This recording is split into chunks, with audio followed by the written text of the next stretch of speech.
be meeting an awesome guest that we have inside. Miss Shannan talked to us about her story and how to make a house a true home. So as usual, guys, take a look at the house. We're just going to kind of pan around. Beautiful house. And we're going to, after we talk for a little bit and get to know Shannan, we're going to walk around the house and we're going to show you this gorgeous house. Look at this beautiful community. We're in South Orlando, and this community has about, it's going to have 3,500 homes, and it's right now going to have a school being built and a town center, and we're in South Orlando. So if you can guess where we are by the end of the live stream, you're going to win a wine basket and some chocolate. So definitely share the video, guys. We're doing this every Thursday at 2. Share the video. We're going to go inside this beautiful home, and we're going to meet our guest who's sitting in the kitchen waiting for us. Come on in. Ooh, it's a warm day, guys. It's getting warmer and warmer in Florida. And we are going to just make sure our door is closed. And this house, I can't wait to show it to you, but first I can't wait for you to meet our amazing guest, Miss Shannan, who's waiting for us in the kitchen. Shannan, there she is. The heart of the home. The heart of the home. Oh, Jen. I am so glad to have you It's so here. good to be here. Oh. In this fabulous, amazing sanctuary. She didn't even want to start the show, guys. She was just like, Jen, I'm going to tour. Enjoy this? I'm going to tour the houses. And she was gone. I was like, wait a second. Yeah. She might not even start the show. She's just like, I like this house and I like that house. I love model homes. Well, your house is beautiful. I've been to your home. And Shannan's kind of with us today for a couple of things, like I told you. She's an amazing, dynamic woman that I met at my church, the River of Life Christian Center. And we sing in the choir together. Yes, we turn up together. That's right. That's right. If you want to see us singing on Easter Sunday, head over to the River of Life. Shout out to the choir over there. And, you know, I remember always seeing Shannan just being this bright light. Long before I got to know her, wow. She was just talkative and just going after life. And when she was in a room, you just could not ignore it. Like, Shannan's here. Well, you know? And then she, you know, she went through, you know, in life, sometimes some of the most beautiful, amazing people go through some of the toughest things. And some of them keep smiling and through it, even through the pain, and some of them crumble and just say, you know, the universe is a horrible place. So tell us a little bit about your story. What happened before your great disruption? What were you doing? Well, for those who don't know, 2 years ago, my entire life was disrupted by a diagnosis. I was diagnosed with lymphoma leukemia on January 10th, 2017. And to look at me today, 2 years later, you could not tell.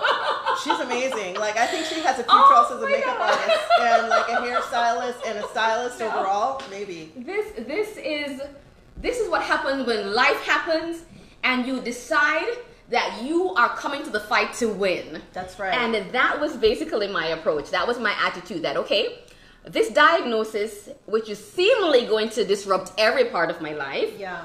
I owned that, I accepted that. However, I did not want that to be my definition. That was not going to define me. Yes. Cancer was not going to define me. Yes. And so that basically was what happened 2 years ago. So what happened in that, you know, that moment, you know, where you found out that you got the diagnosis? I mean, I would think it's a mixture of fear. Where do you get from that place of, my life is, you know, it's surreal, you know, you probably feel like, you know, the ground is falling out, to the place of you are going to be the lion in this situation. And we all have those disruption moments in our lives, death, divorce, illness, you know, and that's oftentimes when I meet people in a home situation. You know, as a realtor, I'm meeting people when these big life, sometimes it's a beautiful thing, sometimes it's a baby. You know, sometimes it's a marriage, but sometimes it's the opposite. Yes. So what was it that when you found out and then you shifted, or were you automatically aligned in a moment? Well, here's the thing.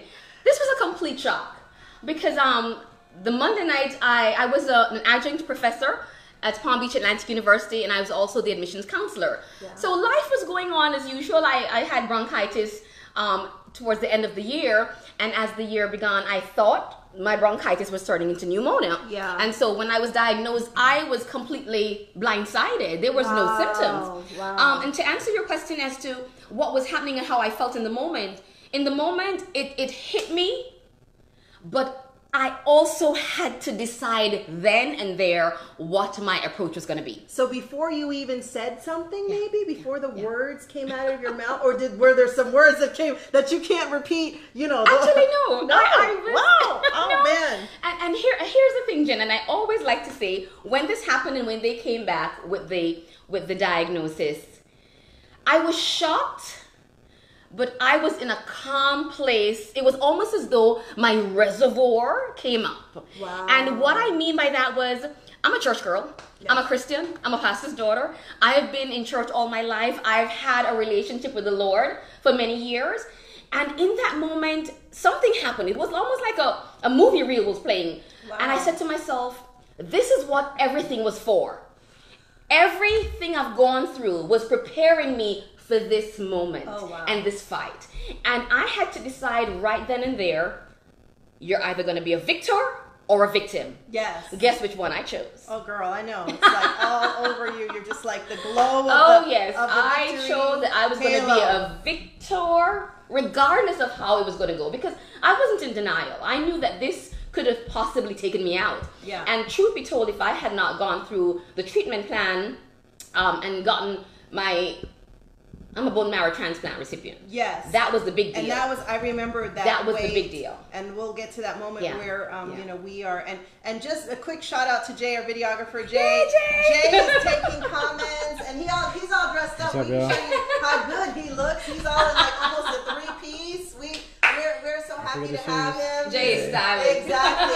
So if you guys have questions, if you have questions for Jay or comments, you know, Jay's going to be taking them and shooting them out. And Jay, as we get to like the, you know, 25, 30 minute mark, let us know, because we will be here forever talking, because we love to talk. Yes. You know, so you decide along faith, you know, it's good until life isn't good. When life happens. And I think that's where some people either blaming, you know, God, blaming the universe, blaming everyone else, getting angry, getting resentful. And even people who have been going to church for a long period of time, you know, you'll see when they're going through difficult times, they kind of disappear or they fall off. And there's different reasons for that. Sometimes you're tired, sometimes, you know, you have personal situations that are almost like an illness.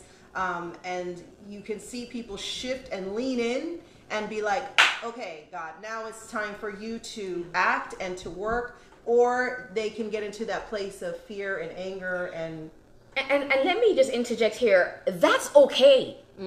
Each person's decision to handle their diagnosis, their disruption, their debacle, their demise, whatever it may be, it's okay. Because we all have the right to decide how we're going to move through that path. I made a choice. For me. For you. And for my children, and for purpose and destiny, that I was going to walk through this process and I was going to come out on the other side as the victor. But I understand that people get to that point where they're like, you know what is this? What is this? What? And it's okay. Those feelings are all valid. Because the anger and the fear and all of that is a part of these situations when life happens. And we have to be okay with that. That's a part of the process. Let's not make it all pretty. There was nothing pretty about this experience. No, and I have to say something, because Shannan, I think you have like a journalistic background, right? In journalism. And you told me you've been approached to do like a book about this and this and that. But what struck me, and we had lunch and I talked to you about this, is that this girl did vlogging. She was on Facebook in the deepest, darkest hours. The ugliest moments. The ugly moments, the angry moments, the I'm crying, why did this happen to me moments. And she brought us in on that. And to me, that was even more brave and more courageous. And I remember me personally, I was struggling through some personal things at the time as well. And I'm here thinking it's 12 o'clock at night, 1 o'clock at night, you're in a hospital room, you know, and you were like this thin and waiting to hopefully get a transplant, and you're praising or you're getting frustrated, and I'm being inspired by you. And there are so many people that were inspired by this. in someone's weakest hour, that I'm gaining inspiration. I felt guilty. You know what I mean? And that's my own response. I believe that emotions are messages. Yes. Emotion is energy in motion. Yes. And it's telling us something that we need to give attention to. So the emotion isn't necessarily bad.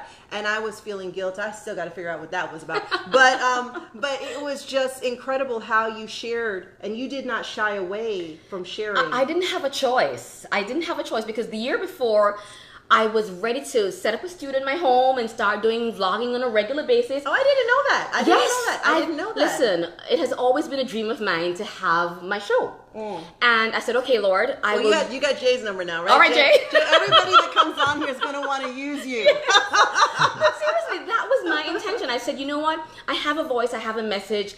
I don't know it all, but I'm willing to put myself out there and share what I do know and engage an audience. Yeah. And then this happens. And the Lord says, share. And I'm like, really? Yeah. Really? In the hospital gown, no hair. Yeah, it was horrible.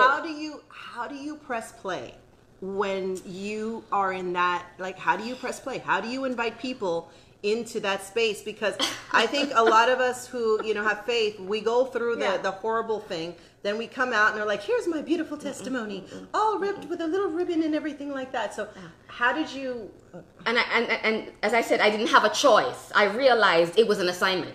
Wow. I realized that even though it was a horrible diagnosis, I had a responsibility to share, to inform, to inspire, and to influence as many lives as I could, even if I was going to have weeks, months, or years. Wow. And so I'm an educator. Yeah. I couldn't help myself. Yeah. And as I was exposed to different parts of the process, healthcare in our country, treatment, dealing with cancer, because people get scared when they hear cancer. They don't even call. They say the C word. The C word. The C word. Don't let the C word get close to me. People lose. It really is debilitating. People get crippled. Yeah. And I realized, you know what? If I'm going to go through this, I am going to take this experience and I am going to share as much as I can to help others, because so many people are going through this and will go through it. Yeah. And so I realized in that moment I had a choice to take my experience and share authentically, being really transparent. It was horrible. It was ugly transparency. But I remember watching you that, though, and being like this, and I remember sometimes not even being able to make it through a whole video. But people needed to see that. You know why? Because what happens is society in church teaches us to make it all pretty, to make it all fancy, to act like it's all... No. When life happens, it's ugly. It's dirty. Yeah. It's disgusting. It's miserable. It's painful. Yeah. And somebody has to be bold enough to say, you know what? This is what it looks like. This is what it really looks like. And when you're praying, this is how I need you to pray.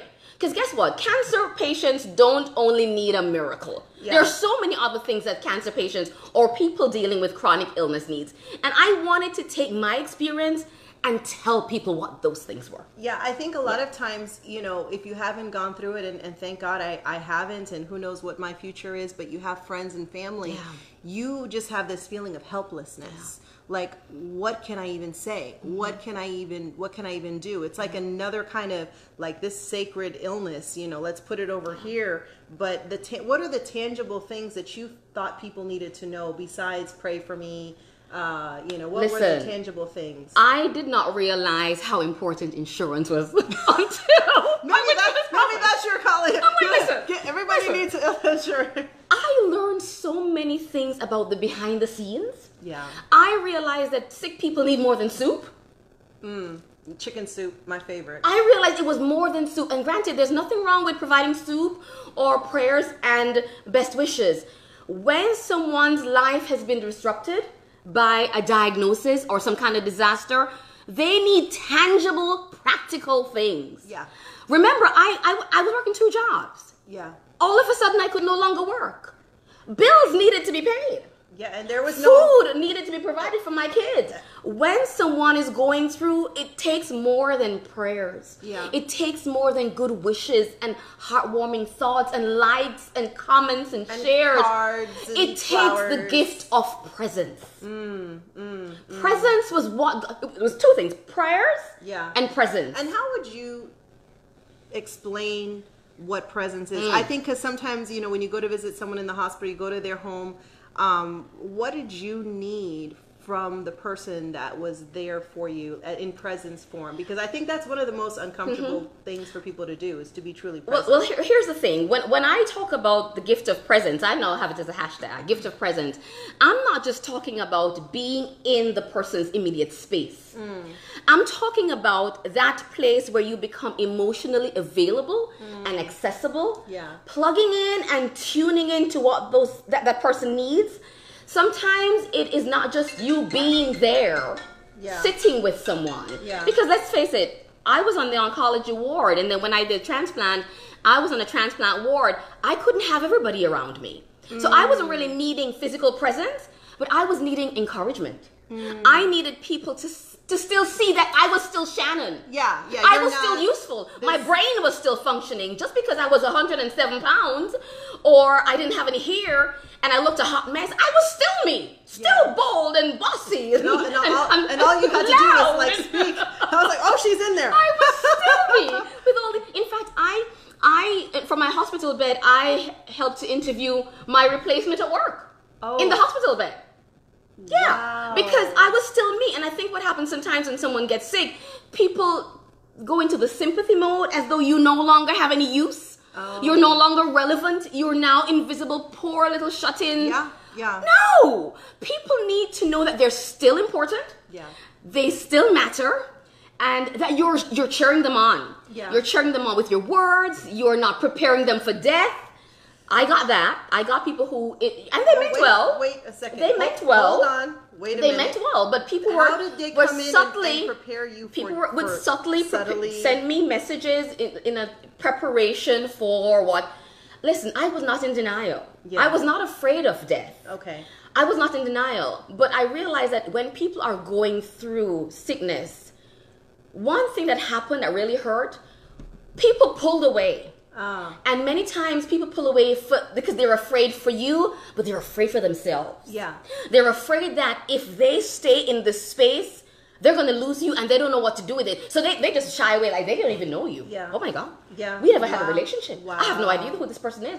And it becomes a place of neglect and rejection and alienation. And you don't know why. You don't know why. You're like, why? You don't know why. So when I say presence, I'm not just talking about the physical. I'm talking about be there. If this was your friend before, be a friend. And still be a friend. Have your girl talk. Yes. Still have your same stuff. I don't want to talk about chemo and radiation and blood count. I want to talk about what was happening on Grey's Anatomy last night. Oh my God. You know what I'm saying? Oh my God. So when I think presence, I'm thinking things like that. Be still seeing the person as a person who is dealing with a situation, hopefully temporarily.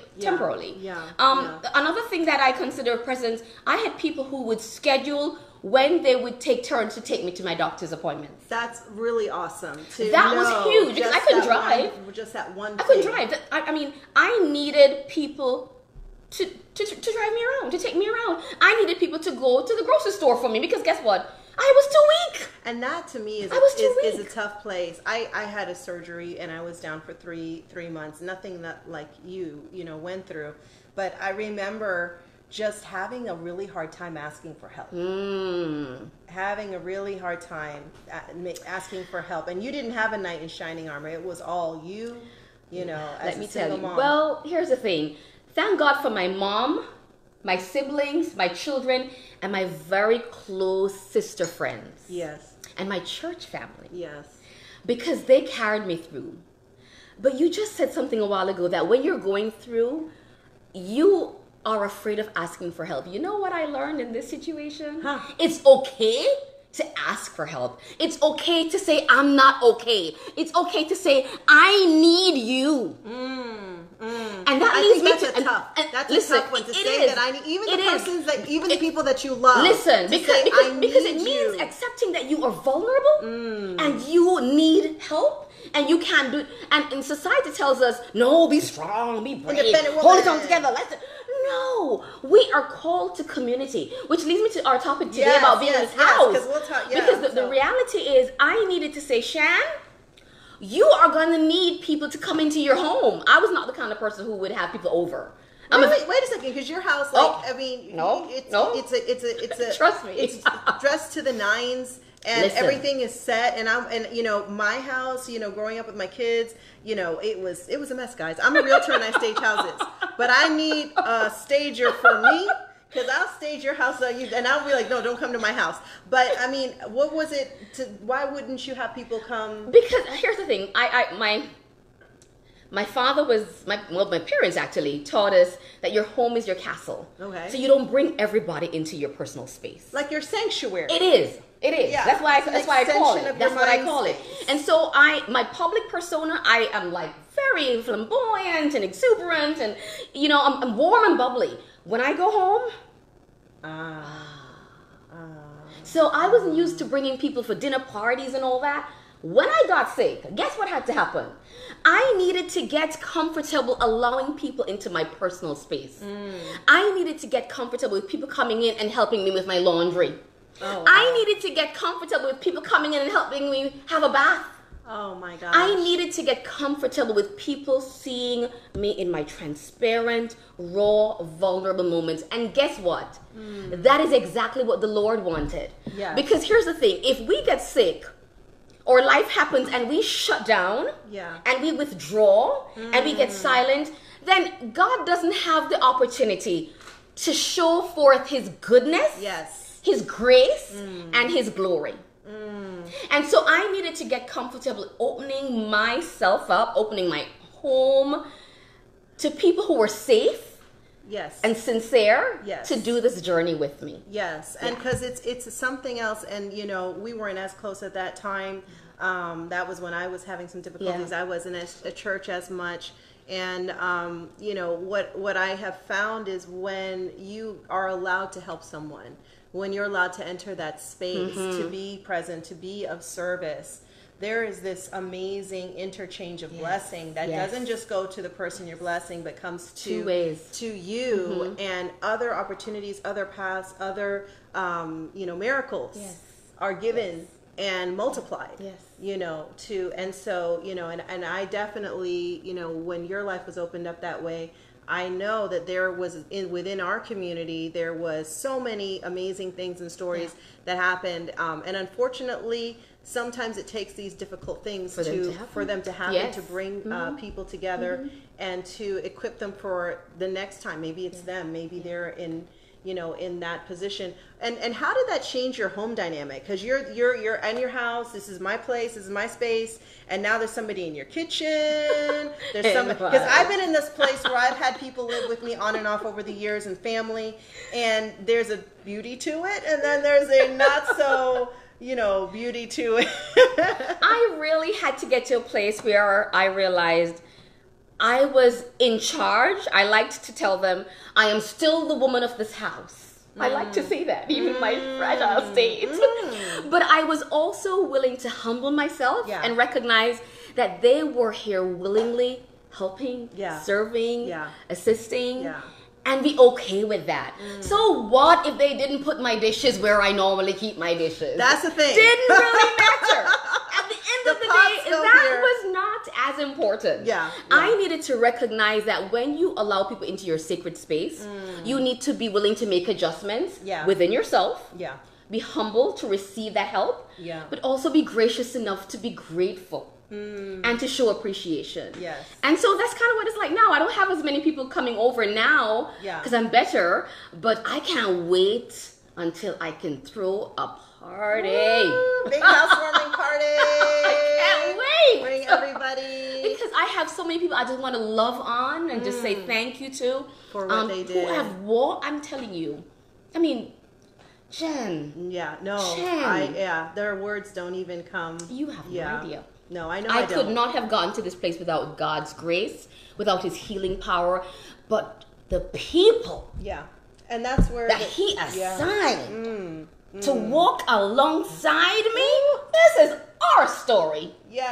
Our story. So you need to have a big you need a big enough house to have that big party for all the people. See, I like the way she thinks, Jay. I like the way she thinks.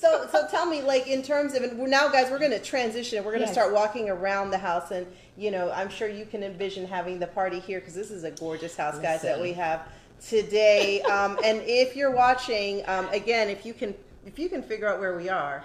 You know, you will win a wine basket with chocolate. That's right. But you got to be watching live. You can't be watching because we're going to be, this will be posted on letstalkorlando.org, on our YouTube channel. It's also going to be on Dailymotion, BuzzFeed, and you obviously can find it here on Facebook Live. But if we have, we're in South Orlando. If you guys were just tuning in now, we're in South Orlando. And we are in a absolutely gorgeous master plan community. Beautiful. Is there a tip you want to give them, like where we are, that won't explain where we are? All I had to say is I had to drive a long time to get here.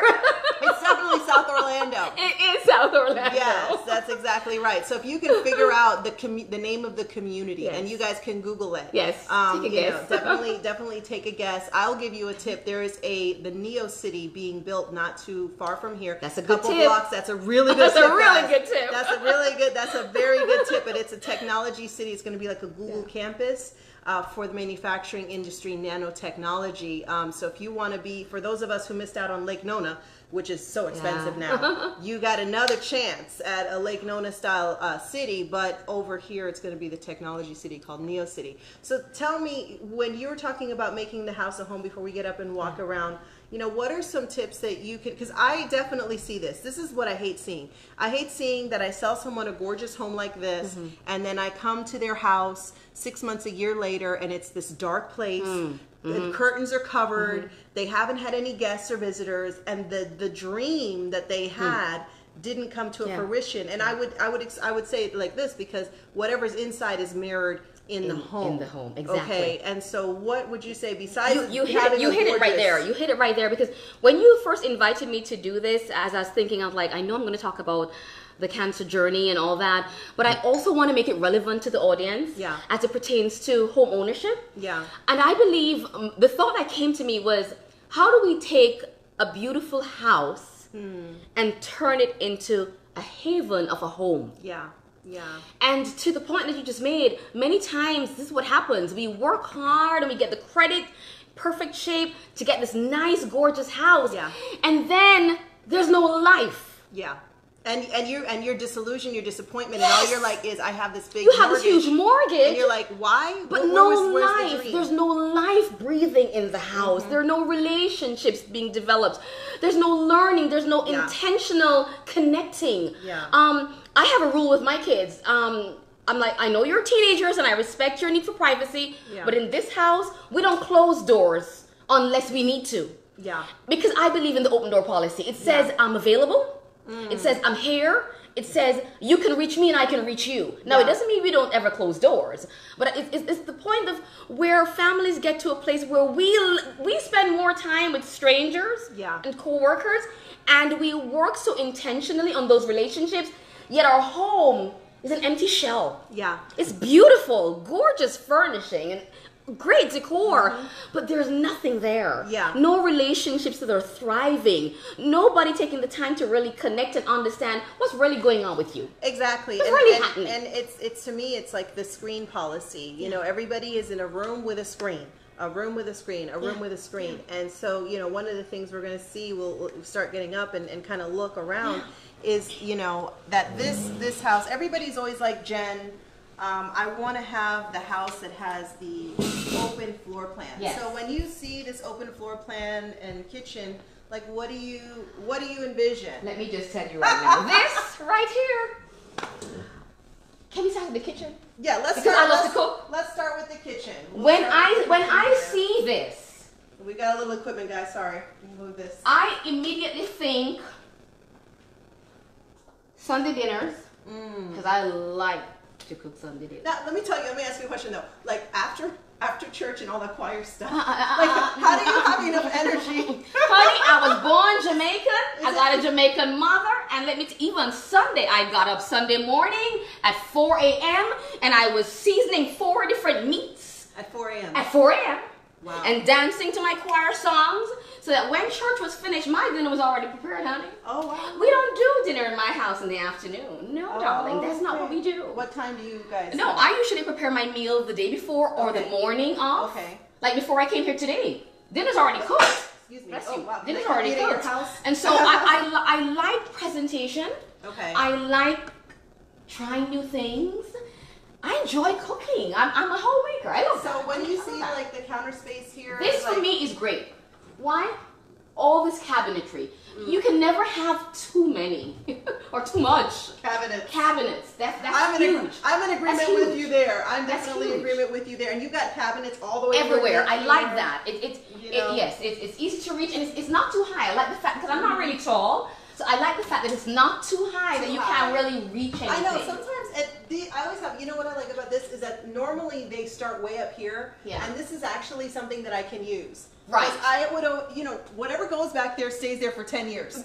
See, I do the same thing with mine. I'm like, I don't even know. Yeah. I should put sweets up there. But I like the way it looks. It really has a nice feel, a nice look. I love the dark colors as well. Okay, because the white kitchens are making a huge comeback as well. And then there's a huge pantry. It's huge. No?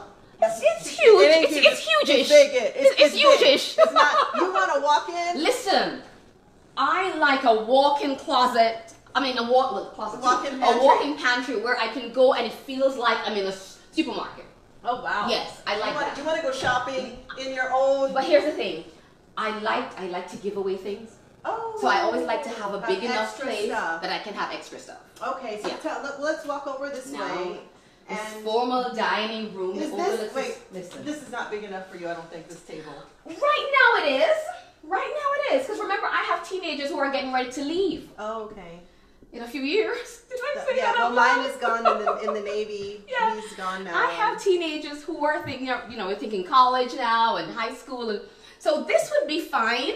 Okay. Because if and when I do have gatherings, I prefer something less formal. Oh, okay. I'm a kickback, throwback girl. Okay. All right. We actually get a little more formal. This is nice though. This I like this open floor plan, and the lighting. The lighting here is amazing.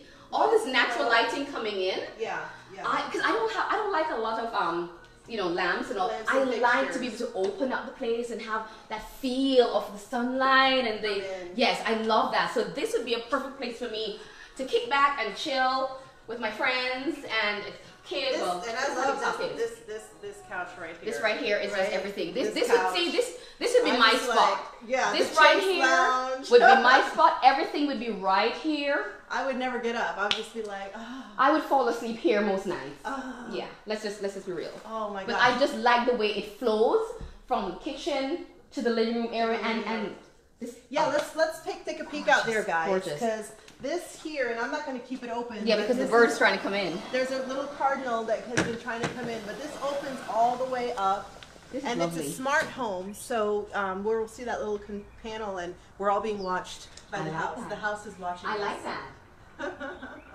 So who do we have watching so far, Jay? A lot of them. Oh, okay.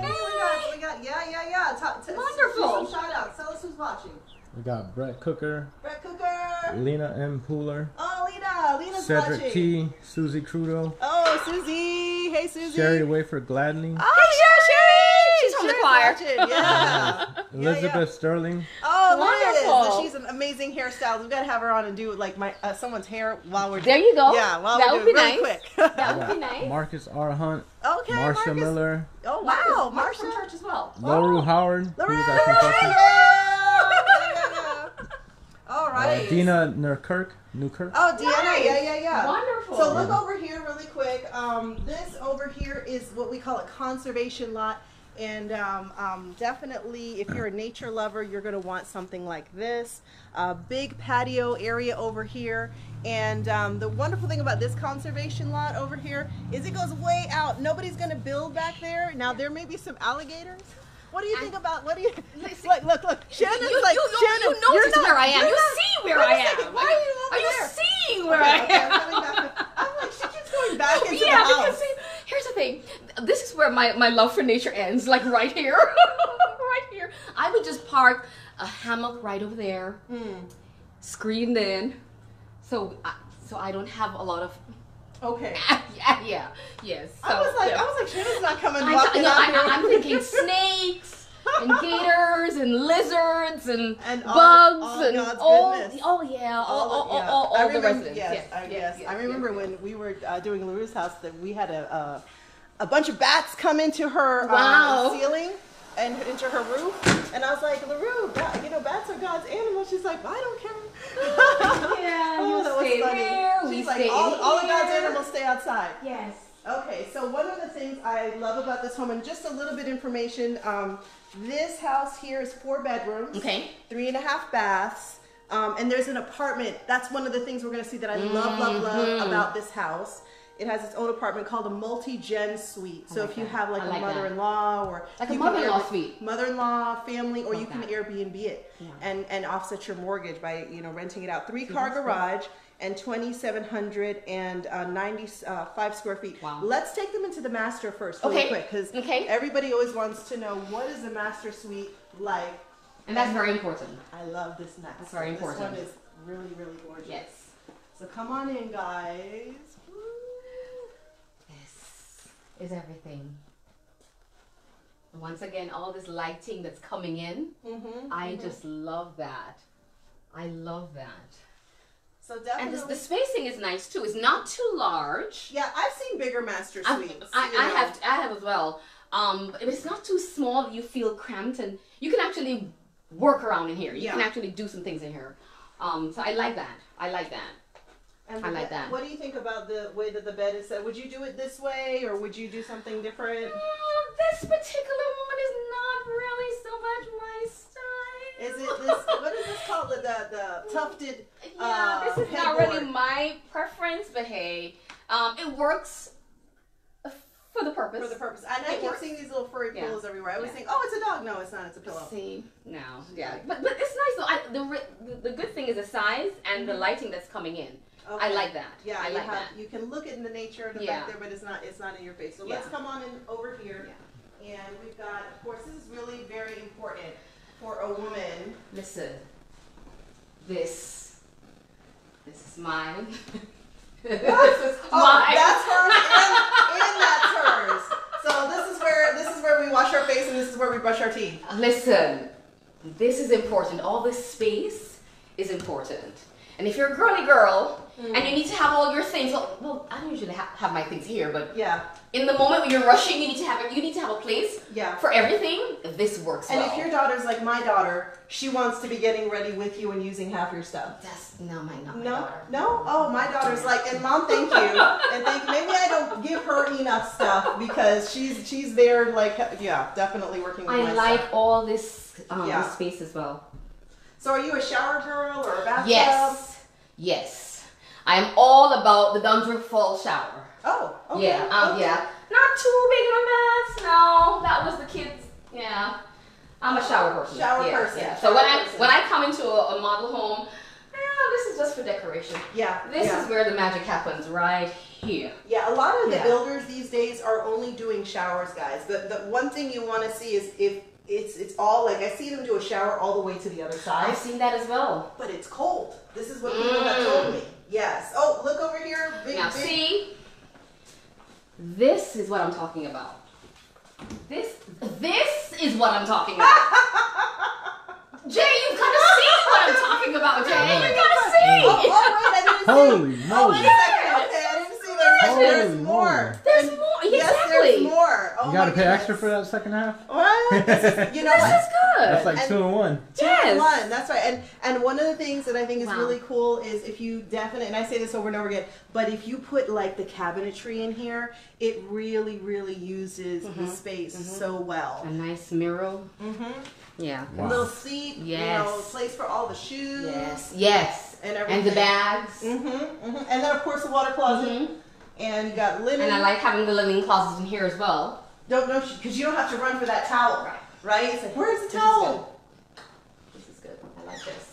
All right, so we're going to check out the other side of the house, guys. Has anybody figured out where we are? Give another clue, Jen. Another clue. Someone said, where is Nano City at, though? Okay. Brett Cooker said, where is Nano City? Okay, Neo City.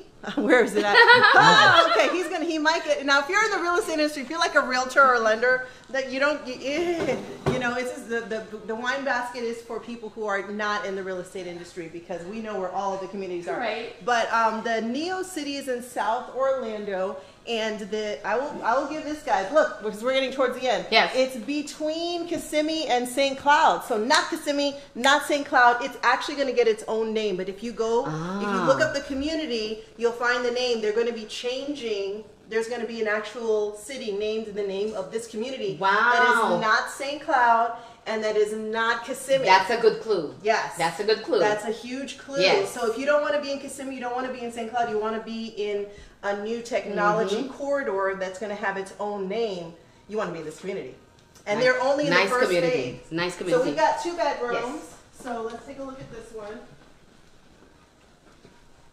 And I like the fact that they connect. Even though I know kids probably wouldn't like that, but I like that. Yeah. You know, boys' room here, and even the closet. You know what I love? I love these pop-outs. Yes. I cannot stand the bifold anymore. Exactly. Because they break. They break so easily. They come off. Yes. And they don't close right. These just pop. Well, this one already has an issue. But this house it's been like 2 years that this model is here, guys. And this is what we call a Jack and Jill bath. Woo! You know, and this is where the fights between the boys. And that's exactly what I was saying. That the kids won't like it, but mom does. Exactly. I mean, no, it's fine. But look at this. This is a Jack and Jill with a mini double sink. And you know what? You don't normally see that though. This is really special. You don't normally see that. You don't normally see that. It's always the one, and then they're fighting. I mean, my children had vicious fights in the bathroom. I can imagine. I can't imagine. Vicious fights over. I have a boy and a girl too. So. And you know what? My son, he loved Pantene. And this is my son, and it was the weirdest thing. He's like, Mom, I love Pantene. Who used my Pantene? You have this big 6'5" teenager running through. Somebody used my Pantene. I'm like, are you for real? Are you kidding me? Are you upset? Look, I'll buy you more Pantene. Just don't run through the house saying. Oh, so here's the corridor. Tell me what you think about this entryway. I like a welcoming entryway. It sets the tone for what you're about to embark on. Yes. And that for me is very important. Especially when you get to come here and go, hi, good morning, how are you? I think it's important. This is such a beautiful, and you know what I think of when I see this, Jen? Seriously? I love these. I think of, like, I'm a visual person, and I use words as inspiration. So I have a lot of things with words.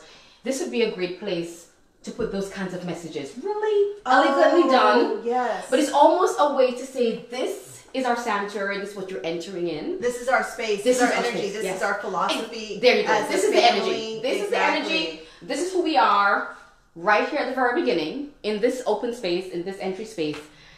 Yeah, I like, and then the lighting here is just beautiful. It has its own little mini coffered ceiling, and you're so right. There's so many times when I'm showing homes, and I bring a family into someone's house to show it to them, and you're just spilling immediately into the living room, or you have the kitchen. And I'm not a fan. I have this in my house. The kitchen right at the front door. Yeah, I can't stand that because if my dirty dishes are there, immediately you're just looking into my kitchen. Yeah. I really love the fact of, hey, this is the space, and you know what? If you're a person, welcome, whatever, you get to go further into the space. Exactly. If not, we're staying right. Exactly. We're staying right here. Right here. Right here. Oh. This is beautifully done. I like this. And it has this. One of the things I love about this is there's a sense of traveling into the space. That it's not, you're it's like still a journey. It's a journey. It's a you journey. have some bedrooms here, and then there's this really cool spot there. We're going to end up with over here. You have of course, your guest bath, which is nice to have. Very important. Right by the front door. Very important. For those of you who need to run inside. Huge laundry space over here. But one of the things I want to really bring your attention to is this really cool apartment. This is perfect. Otherwise known as a mother-in-law suite. Your mother will never leave. Yes. So love this. If you're a man and you don't want your mother, love this. Love this. So it has it's self-contained. Yeah, it has its own front door. So guys, look, Jay, over here. So it has its own front door. Wow. It has a side entry, okay? So you have your front door over there. This apartment has its own front door, living room, full kitchen, and it has its own mini master bedroom too. I like this. That's I like incredible. this. There's no need to share kitchen space if you don't want to. Exactly. You got a whole refrigerator here. You know what comes to mind? Still go back to our topic. When you're going through an illness, this, especially if you're in a two-story home, Yes. this would be ideal for someone recuperating. Yes. It's right at the front. Everything's right here. I like this. I really like this. Yep. Yep. Or the other way, if you're ill and you needed to have like a nurse.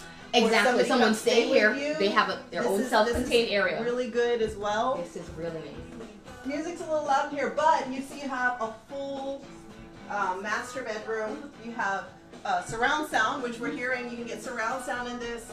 And you have the double coffered ceiling the tray ceiling and the crown molding. So lots and lots of space. And it still has a huge walk-in closet Not bad. for its own, you know, being It's a good size. Good size. Yep. Are tray ceilings still very popular now, or? So what is popular, guys, is the tray ceiling, but without the crown molding. Okay. So people are going a little less from the ornate and more into the modern, clean lines is what we're seeing. Okay. So, and if you're going to get crown molding and you still want to do it, don't have the builder do it. They're going to charge you an arm and a leg. That's good to know. You don't have to take every upgrade that the builder is trying to offer you. There are definitely things that you can do cheaper through Home Depot or get a really good, go to Angie's List and get a good contractor to help you out with some of the upgrades on the home. So that kind of concludes our, we can kind of look at, that kind of concludes our tour of the house today. Again, you can see this on BuzzFeed. You'll be able to see it on Dailymotion. Go to letstalkorlando.org. We're going to post it there again. And if you guys found this valuable and helpful and, you know, this amazing lady, thank you so much for coming on, girl. My pleasure. Appreciate, you know, getting to know some of the amazing people in Orlando. If there's someone you think that has an amazing story that should be on to share it, or if there's an amazing home that you want to see, Yes. We're going to now reveal we are in Kindred, Kindred, Kindred, which is built by DR Horton. Yes. And if Beautiful home. Beautiful home. And we're going to probably go, there's a whole pool area. There is tennis ball courts. We're going to tour. We're going to do the tour, the full tour. And there's lots of even little wooded areas, places to walk your dog. It's just one of those areas that you can come and never, you know, just really never leave. They're going to have their own, you know, town center, school in the community. So something you definitely want to check out. If you want to see this home, of course, give me a call, or homes like this. We have special new construction rebates just for you guys. And again, just thank you guys for watching. And I don't know if anybody guessed it, but I guess nobody gets the wine basket today. Oh well. Daisy Cruz said, "You go, girl." Thank you, thank you, thank you. That's my mom. Yes. Mom always out there supporting. She's always supporting. She's such a sweetheart. She's a good one. All right, guys. Well, thank you guys for watching, and we're gonna go off now. Bye. Bye. Bye. Bye.